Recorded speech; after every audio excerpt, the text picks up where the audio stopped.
ప్రస్తుతం 9వ తరగతి చదువుతున్న అమ్మాయిలకు సైకిల్ పంపిణీ చేసిన మన ప్రభుత్వం మరికొద్ది రోజుల్లో 8వ తరగతి అమ్మాయిలకు కూడా సైకిల్ పంపిణీ చేయాలని సంచలనమైన నిర్ణయం తీసుకుందని రాష్ట్ర మంత్రి అచ్చెన్నాయుడు అన్నారు.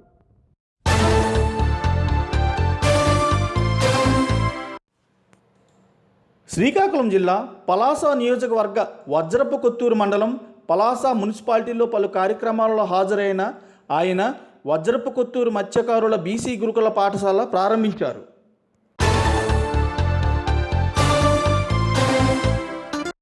అనంతరం పలాస మున్సిపాలిటీ రైల్వే స్టేషన్ నుండి 3 రోడ్ల కూడలి మీదుగా జెడ్పీ హై స్కూల్ వరకు రహదారి భద్రత అవగాహన ర్యాలీలో విద్యార్థులతో పాటు స్థానిక ఎమ్మెల్యే గౌతు శ్యామసుందర శివాజీ పలువురు నేతలతో కలిసి ర్యాలీలో పాల్గొన్నారు. అచ్చెన్నాయుడు కుంజరమ్ము అప్పుడు కార్మిక శాఖ మంత్రి అని ఇక్కడ రాశానండి. కార్మికుల శాఖ మంత్రి అయి ఘనతగాంచే.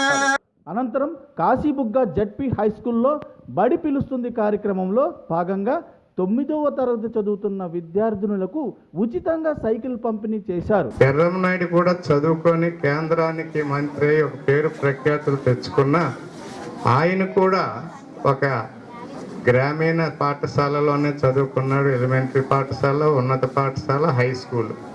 ఆ తర్వాత వీళ్ళిద్దరూ కాలేజీ చదువులకి విశాఖ. మొన్న అసెంబ్లీలో ఒక సంఘటన జరిగింది. అచ్చెన్నాయుడు ఏదో పెద్ద పబ్లిక్ స్కూల్లోనో పెద్ద పెద్ద కాన్వెంట్లోనో కార్పొరేట్ స్కూల్లోనో చదవలా.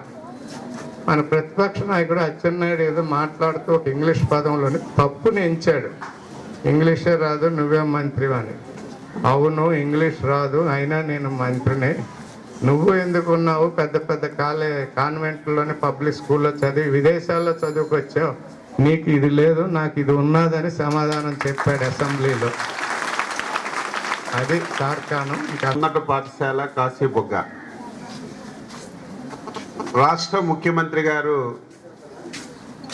ప్రతిష్టాత్మకంగా తీసుకున్నటువంటి కార్యక్రమం బడికొస్తా కార్యక్రమంలో భాగంగా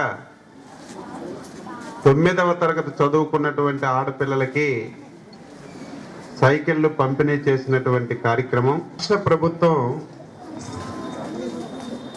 ఉన్నటువంటి బడ్జెట్లో అత్యధికమైనటువంటి నిధులు ఎడ్యుకేషన్ గురించి ఖర్చు పెడుతుంది. 1,00,000 కోట్లు బడ్జెట్ ఉంటే 25,000 కోట్ల రూపాయలు ఎడ్యుకేషన్ గురించి ఖర్చు పెడుతున్నా సరే, ప్రాథమిక స్థాయిలో ప్రభుత్వం అనుకున్నటువంటి స్థాయిలో విద్యార్థుల్ని ఆకర్షించడం లేదనేది మనందరి మధ్య ఉన్నటువంటి వాస్తవమైనటువంటి విషయం. ఇది అందరూ అంగీకరించాలి. సభలో స్థానిక కౌన్సిలర్ మల్లా కృష్ణారావుతో పాటు ఎమ్మెల్యే గౌతు శ్యామసుందర్ శివాజీ, మంత్రి అచ్చెన్నాయుడు ప్రసంగించారు.